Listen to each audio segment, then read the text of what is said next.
Hebrew के देवता ने तय किया कि अब वो मिस्र पर 10 कहर बरपाएंगे। जल्दी ही पहला कहर नील नदी से उतर आया। अब भी मेहनत में लगे मछुआरे अचानक ही विशाल मगरमच्छों के हमले का शिकार हो गए। अनगिनत दैत्याकार जीव पानी की गहराई से ऊपर तैरते हुए आए और पागलों की तरह इंसानों पर झपटने लगे। जो भी इंसान पानी में खींचा गया वो इन खूंखार जबड़ों का निवाला बन गया। चीखों की गूंज पल भर में नदी पर काम कर रहे सभी मछुआरे मौत के घाट उतर गए। उसके बाद से कोई भी नील नदी के पास जाने की हिम्मत नहीं करता। मगर ये तो बस 10 कहरों की शुरुआत थी। दूसरी आफत भी उतनी ही तबाह थी। मिस्र की हर नदी और तालाब में रहने वाली मछलियां अचानक मर गई। सुबह सुबह जब लोग उठे तो देखा कि नदी की पूरी सतह पर मरी हुई मछलियों की परत तैर रही है। उनका लाल खून पानी में मिलकर पूरे मिस्र का जल प्रदूषित कर चुका था। न सिर्फ पानी में रहने वाले जीव खत्म हो गए बल्कि खेतों तक पहुंचने वाला पानी भी झर बन चुका था। मेहनत से उगाई गई फसलें नष्ट हो गई। यह आम जनता के लिए एक भारी आघात था। फिरौन ने तुरंत अपने पुजारियों को बुलाया और देवताओं से प्रार्थना करने को कहा कि वे पानी को शुद्ध कर दे। मगर चाहे जितना पूजा पाठ हुआ के बेकत देवी से कोई उत्तर नहीं मिला और तभी तीसरा कहर आ धमका। डरावनी मेढक की भीड़ जो अब अपने दूषित जल में नहीं रह सकती थी, जमीन पर चढ़ आई। चारों ओर गलियों और महलों में यह मेढक फैल गए। राजमहल में गहरी नींद में सो रही रानी अचानक मेंढकों की डराहट से चीख उठी। लोगों की चीखें पूरा कमरा हजारों मेंढकों से भर चुका था। पर ज्यादा समय तक जीवित रहने का साधन न मिलने से यह मेढक जल्दी ही इंसानों की बस्तियों में मर गिरने लगे और इन्हीं सड़ते शवों ने जन्म दिया चौथे कहर को। सड़े गले मेंढकों की गंध ने मक्खियों को पनपने का स्वर्ग दे दिया और फिर काली घनी परत की तरह मक्खियों का झुंड इंसानों पर टूट पड़ा।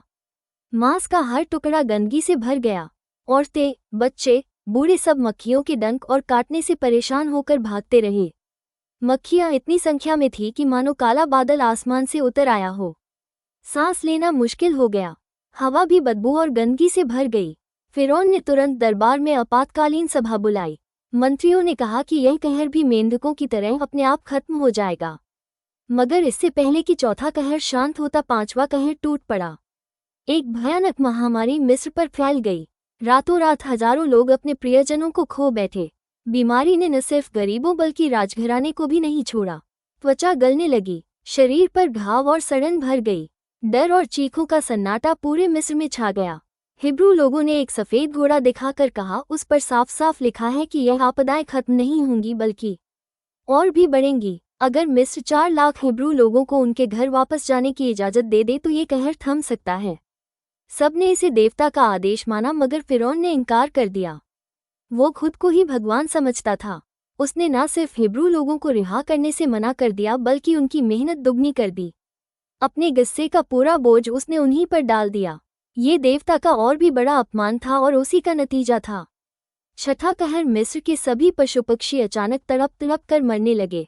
लगातार आने वाली प्राकृतिक आपदाओं ने आम लोगों का जीना मुश्किल कर दिया था। हालात इतने बिगड़ गए थे कि मिस्र के फिरौन का सबसे प्यारा घोड़ा भी इस कहर से बच नहीं सका। अपने घोड़े की मौत से टूट चुके फिरौन ने एक बार फिर से अपने जादूगर को बुलाया ताकि इन आपदाओं का कारण पता चल सके। मगर यह अचानक आने वाली आपदाएं जादूगर की समझ से भी बाहर थी।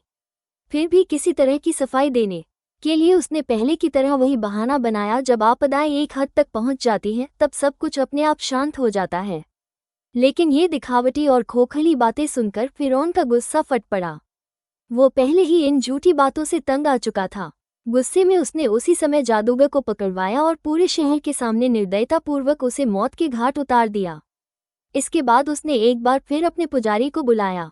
उम्मीद थी कि शायद कोई उपाय मिल जाए, लेकिन पुजारी पहले ही 6 देवताओं से प्रार्थना कर चुका था और हर बार उसे कोई जवाब नहीं मिला था। फिरौन अब और बर्दाश्त नहीं कर सका। उसने पुजारी को भी सबके सामने सज्जा देकर खत्म कर दिया।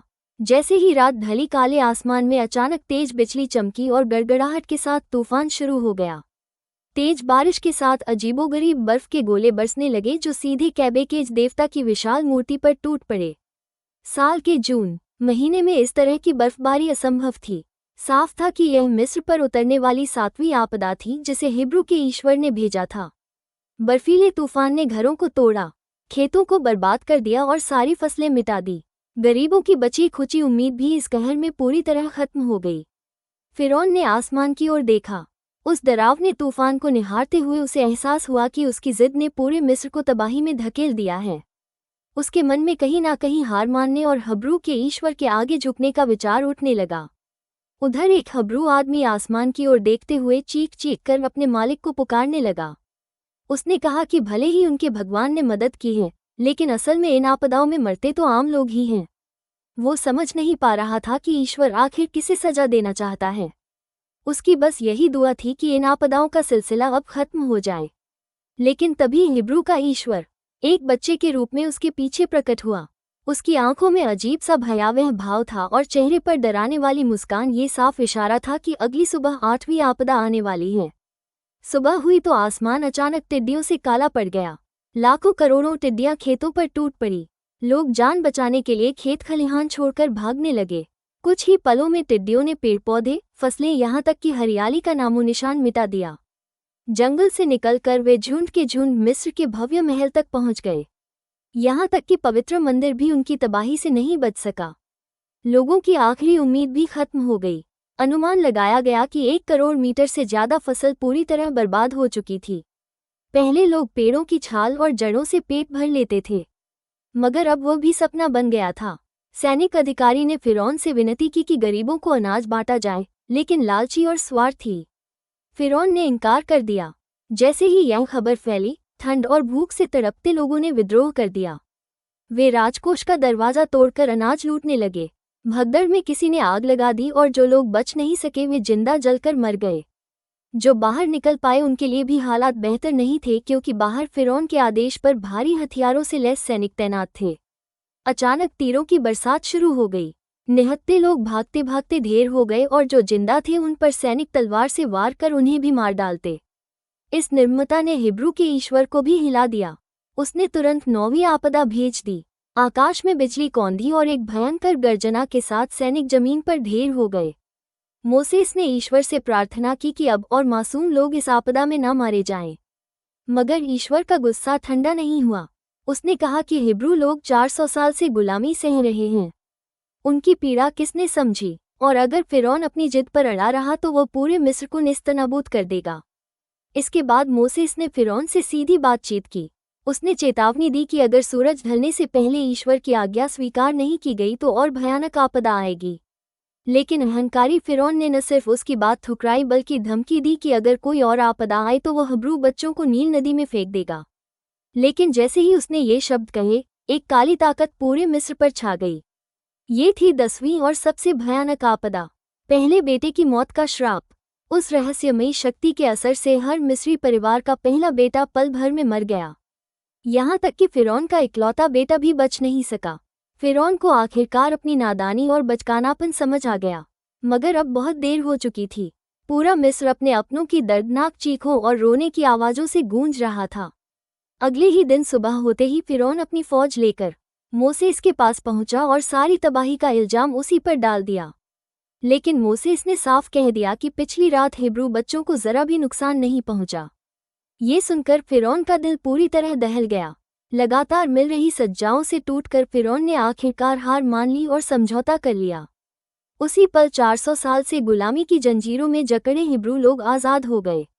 मोसेस की अगुवाई में लाखों लोग अपने सपनों की सरजमी कनान की ओर निकल पड़े।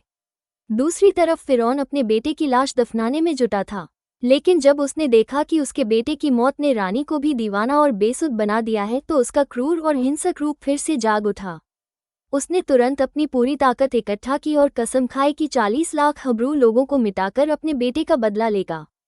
उधर मोसेस पहले से जानता था कि फिरौन आसानी से हार मानने वाला नहीं है, इसलिए उसने अपने लोगों को बचाने के लिए बेहद खतरनाक रास्ता चुना। खड़ी पहाड़ियों से होकर गुजरना, लेकिन पागलपन की हद तक पहुंच चुका फिरौन अपने सिपाहियों की जान की भी परवाह नहीं करता। उसने अपने रथों और फौज को आदेश दिया कि वे भी इसी जानलेवा रास्ते से आगे बढ़े।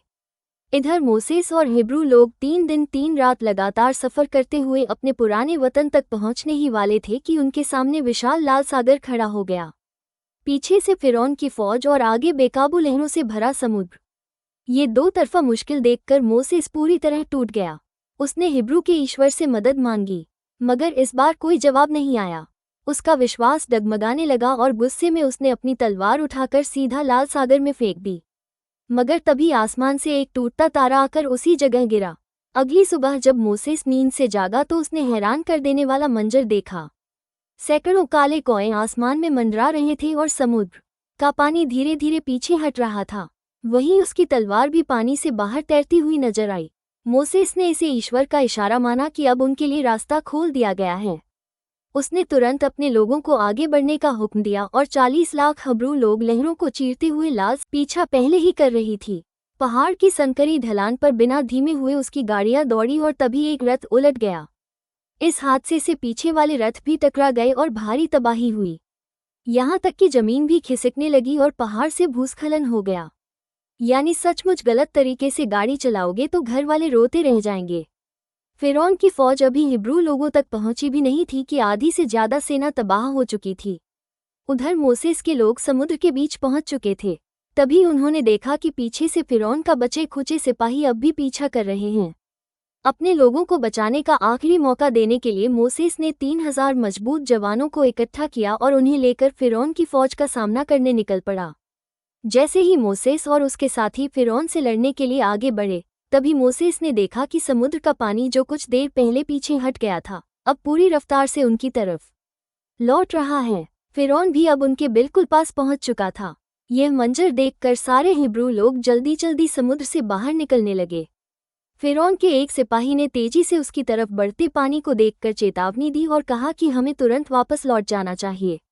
मगर गुस्से में अंधे हो चुके फिरौन ने आने वाले पानी की परवाह बिल्कुल नहीं की, बल्कि अपने ही सिपाही को धक्का देकर नीचे गिरा दिया और आगे बढ़ने लगा।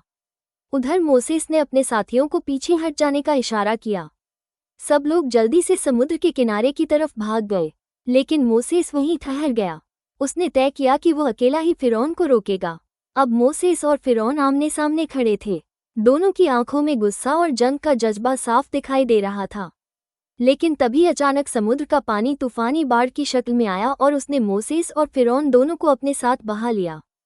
फिरौन के सारे सिपाही भी उस बाढ़ में डूबकर मर गए और आखिरकार फिरौन भी उसी समुंदर की लहरों में डूबकर हमेशा के लिए खत्म हो गया। मगर यह साफ था कि मोसेस को उसके भगवान ने बचा लिया था। वो लहरों से बाहर निकला और अपने साथियों के पास लौट आया।